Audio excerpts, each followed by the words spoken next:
What's going on, everyone? This is John here with Power Clean Pressure Wash, and we are headed back from a job, or should I say from not a job, headed back from not a customer's house.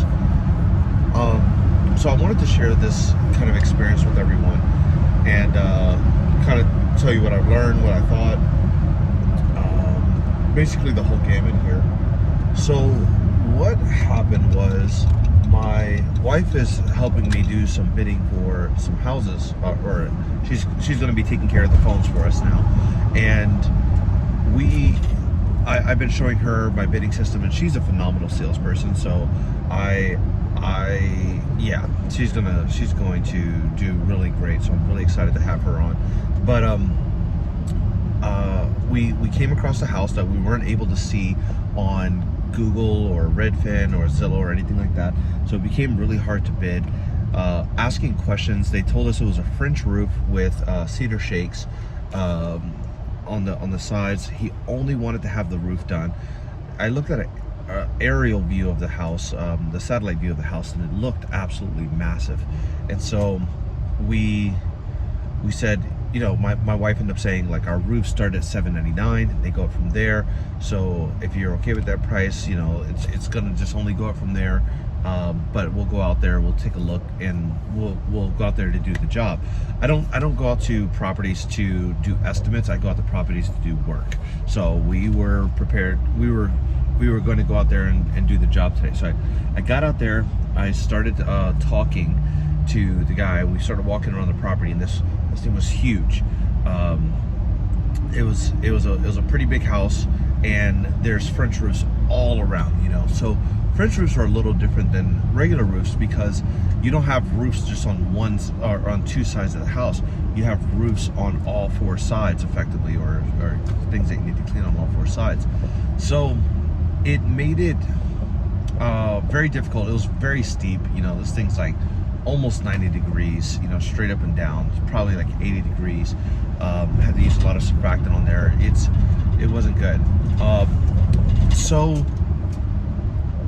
what happened next was we decided to start on a small part of the roof. Now, I was using an X-Jet. I have a 3-gallon a minute pressure washer, and the goal, or the thought process was, I was going to put some SH on it and kind of see what happens. This thing was absolutely covered in moss, So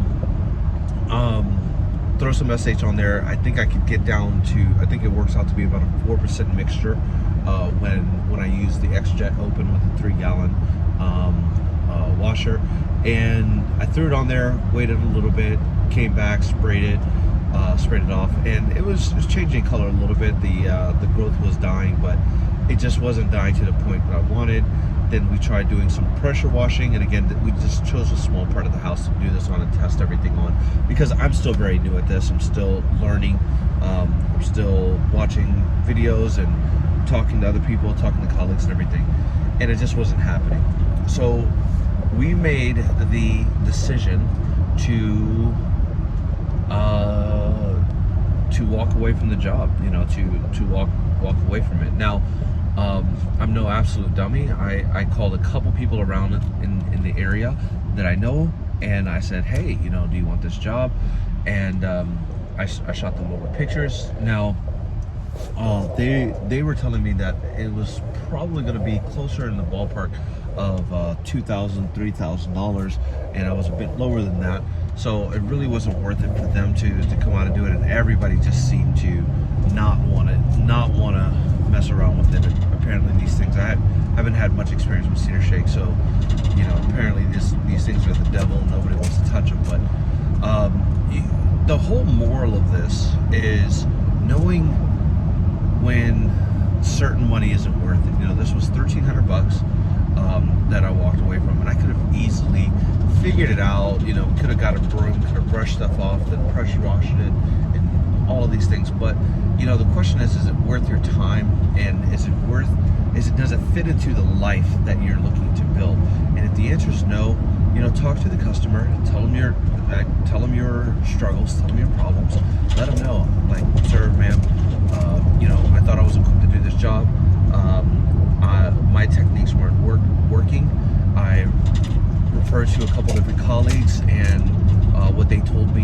that I should be doing, I'm not equipped to do.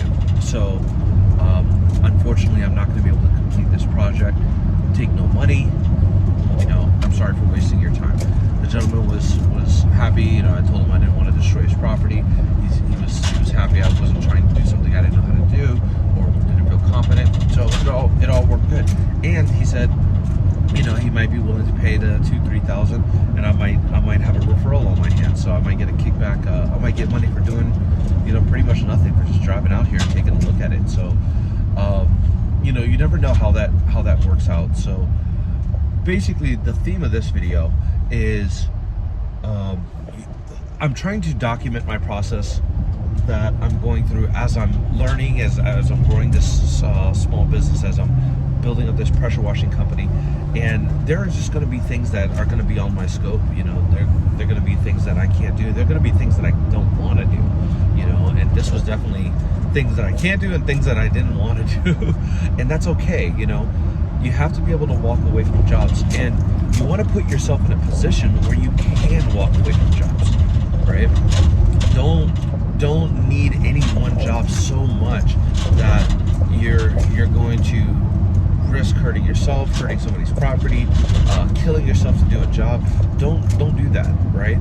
Like, be in a position where you've charged enough on the other jobs, your pipeline's full enough for the week, that you can say, you know what, I'm not going to kill myself.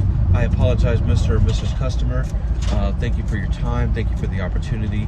I'm sorry, I'm not going to be able to move forward. Either way, thank you guys for watching. Make sure you hit the subscribe button if you want to see more content like this. Yeah. And I'll catch you on the next one. Peace.